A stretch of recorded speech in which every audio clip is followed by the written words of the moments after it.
A principios de los 90, después de acabar la secundaria, no hice por seguir estudiando, y para no quedarme de flojo en la casa, mi mamá me mandaba a trabajar con mi tío, que se la rifaba como chofer repartidor, para una marca de insumos para hacer pan dulce. Entre semana, repartíamos en la ciudad, pero cada 15 o 21 días teníamos que llevar producto a las zonas del norte del estado, y para esas ocasiones nos íbamos el viernes en la noche para llegar hasta el domingo en la noche. Era pesado, pero había buen dinero. En una ocasión estábamos por la carretera libre, ya de madrugada, y para mantenernos despiertos poníamos música o me contaba mi tío sus historias locas de cuando era joven. Fue cuando a lo lejos, en una recta vimos que había 3 carros que chocaron. Uno aún seguía en el carril y los otros 2 estaban ya en las zanjas, que estaban muy tupidas de árboles, y también en picada, porque como era zona montañosa, cualquier zanja grande parecía barranco. Mi tío bajó la velocidad para poner atención a lo que pasó. Al llegar nos bajamos con toda la intención de ayudar. Mi tío me dijo que ayudara al que se quedó en el carril, y al acercarme vi a un señor de unos 45 años. Estaba todo aturdido por la situación. Yo traté de quitar el cinturón de seguridad y bajarlo, pero cuando quise desabrochar el pasador, el señor me tomó de la mano y me preguntó, muy apenas, que dónde están los otros carros. Pensando que era una caravana de familiares que se estaban moviendo juntos, apunté a las zanjas y ella vio que estaban los carros de cabeza. El señor se quitó el cinturón y trató de bajarse del auto, pero la puerta estaba doblada y eso lo trababa. Yo le decía que se calmara, que le iba a ayudar, y mientras tiraba de la puerta, y cuando al fin se abrió, el señor se bajó y me aventó con una fuerza que fui a dar a varios metros lejos de él. Yo entre asustado y enojado me paré, pero ya mejor no hice por acercarme, cuando el señor se fue a su maletero y sacó una tipo bolsa para dormir metálica pequeña, y pues no es que uno sea mal pensado, pero creí que seguro ahí llevaba algo o a alguien. El señor se me acerca, me tomó del hombro y me lo aprieta con fuerza. Yo le quise soltar un derechazo, pero ni podía plantárselo, y ya fue que el señor dijo mi nombre completo, y que le haría un gran favor si guardo el secreto de esto. Fue tan tenebrosa toda la situación que lo que hice fue quedarme congelado, y ya vi cómo el señor se fue caminando del lado contrario del choque, y se metió entre los árboles, y caminó con mucho equilibrio dentro del desfiladero, que más bien parecía barranco. Me quedé quieto unos minutos, hasta que mi tío pegó de gritos, y al cobrar conciencia fui a ver en qué podía ayudar, pero no había mucho que hacer. Las personas que iban en los carros, que eran 4, habían perdido la vida, y ya mi tío me comentó que al llegar uno estaba consciente y solo decía una y otra vez, atrápelo, atrápelo, que no se vaya.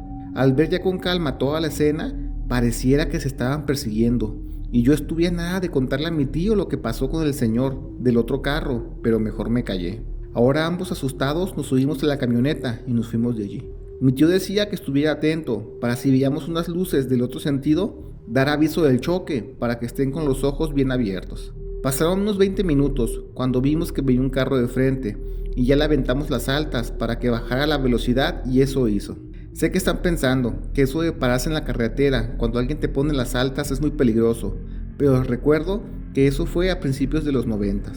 La gente era más amable y aún las carreteras no estaban tomadas por la maña. Total, que al tener al carro cerca, vemos que es una patrulla, pero sin las claves prendidas. Y ya mi tío les dijo lo que pasó, y dio santo y seña de dónde y cómo eran los carros que estaban allí. A mí no me preguntaban nada, seguramente porque me vieron morro, porque para esa edad tendría unos 16 años más o menos. Me bajé de la camioneta y estaba nervioso si me preguntaban algo, porque la neta no sé mentir, me pongo a tartamudear. Capaz que sí les iba a soltar la sopa de para dónde se fue el señor accidentado y su bolsa metálica, pero también me daba miedo, porque ese mismo señor sabía mi nombre. Cuando mi tío me dijo que él se acercó a ayudar a los carros en la zanja y yo me arrimé a ayudar al del carril, ya fue que me preguntaron que cómo vi a la persona en el carro. Y se los juro que iba a soltar la sopa cuando alguien pegó un grito en los asientos detrás de la patrulla. Uno de los oficiales le dijo al otro que fuera a ver qué estaba haciendo la mujer loca.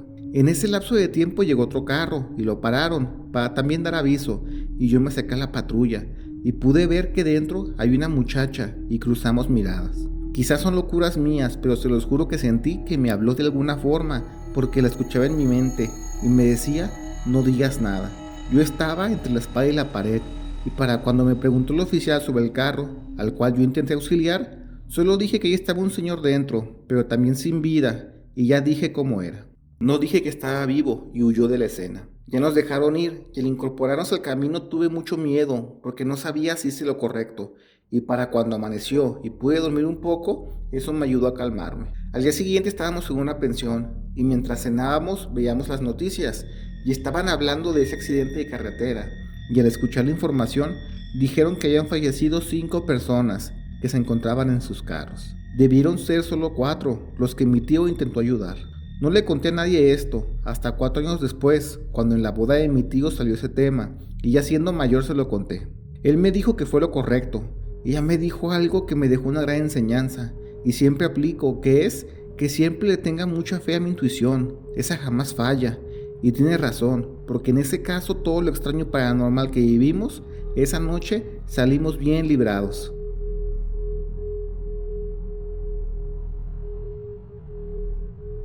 Mi papá antes de jubilarse trabajó como transportista para una empresa que importaba bicicletas de China a México, llegando casi siempre por el puerto de Manzanillo. Durante sus años haciendo ese recorrido, no le tocó nada fuera del otro mundo, más que la vez que en un cuello de botella le tocó ser parte de la oída de un extraño ser, que a lo que mi papá describe, era como si fuera un hombre pájaro, muy común a la descripción del ser que dice se ven en Monterrey y Tamaulipas. Ni siquiera fue de noche en esa ocasión. Eran las 5 de la tarde y estaba nublado porque parecía que iba a llover, y para cuando llegaron a un tramo de la carretera de Cota, donde hay mucha curva, los vehículos empezaron a avanzar lento, hasta que llegó un punto en que no se avanzó nada. Después de 30 minutos parados, mi papá sale a ver por qué el tráfico detenido, y un policía caminando estaba dando aviso que la malla ciclónica que estaba clavada a los costados de los riscos se despegó, y aparte tumbó piedra y tierra. Esperaban que al menos en unas 2 horas ya podría haber paso. Pues ya sin mucho que hacer, mi papá destapó la máquina del tráiler y le dio una sacudida de polvo y aprovechó para limpiar la cabina. Él estaba en lo suyo, cuando un señor de los 2 carros atrás del suyo le dijo que si no había problema, que dejara subir a su hijo de 4 años al tráiler para que se tome una foto. Y como mi papá es muy noble con los chamacos, le dijo que con gusto, y hasta él mismo tomó las fotos con el celular del señor. Al acabar, mi papá aprovechó estando arriba para quitar las pecas de piedra en el parabrisas. Y ya teniendo un poco de altura en la vista, dice que vio algo en un camión a 4 espacios delante de él. Era un ser humano envuelto en plumas de color oscuro y estaba como en cuclillas arriba de la caja del camión, que era una rabona de 2 toneladas. Tardó en agarrarle forma hasta que ya confirmó que era una persona, y lo primero que se le vino a la mente fue que algún borrachito estaba haciendo de las suyas. Pero ya pensando con calma, no había razón para que hubiera indigentes en medio de esa carretera que estaba en medio de la nada. Mi papá cerró el tráiler y se fue a dar aviso al chofer de aquel camión. Cuando llegó con quien manejaba la unidad, le dijo que había alguien arriba de su caja.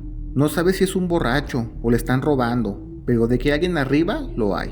El chofer tomó un bat de béisbol que lo tenía escondido en su cabina y se subió por la parte de atrás de la caja para darle topón. Mi papá estaba del lado de la cabina, también con un bat, por si bajaba de ese lado, y a los segundos escuchó que el chofer pegó de gritos, y seguido a eso, el extraño ser con forma de pájaro se bajó justo donde estaba mi papá. Lejos de hacerle frente, se quedó congelado del miedo. Lo vio pasar a medio metro de él, pegando brincos en la cabina, y de allí pegó otro brinco arriba de una camioneta Bronco que estaba enfrente. El ser pegaba de brincos y lo hizo en al menos 4 carros, tratando de huir. La gente empezó a salir porque varios lo vieron avanzar entre los carros, y cuando empezó el griterío y el pitadero de los claxon, el ser pegó un último brinco y medio planeando se empezó a subir por la malla ciclónica que recubría el risco más cercano. Cuando estaba subiendo lo hizo lento porque al parecer sus patas eran más bien como garras, y ahí fue que todos en el cuello de botella lo vimos treparse. Con la gente ya asustada, ya mejor se encerraban en sus autos por si el extraño ser con forma de pájaro regresaba. Cuando pasaban las 2 horas estaba oscureciendo y la gente se ponía cada vez más inquieta, pero gracias a Dios apenas se pudo avanzar. Ya fue que mi papá le pisó duro para llegar lo antes posible a su destino. Nunca más volvió a pasar por ese tramo por el miedo que tuvo.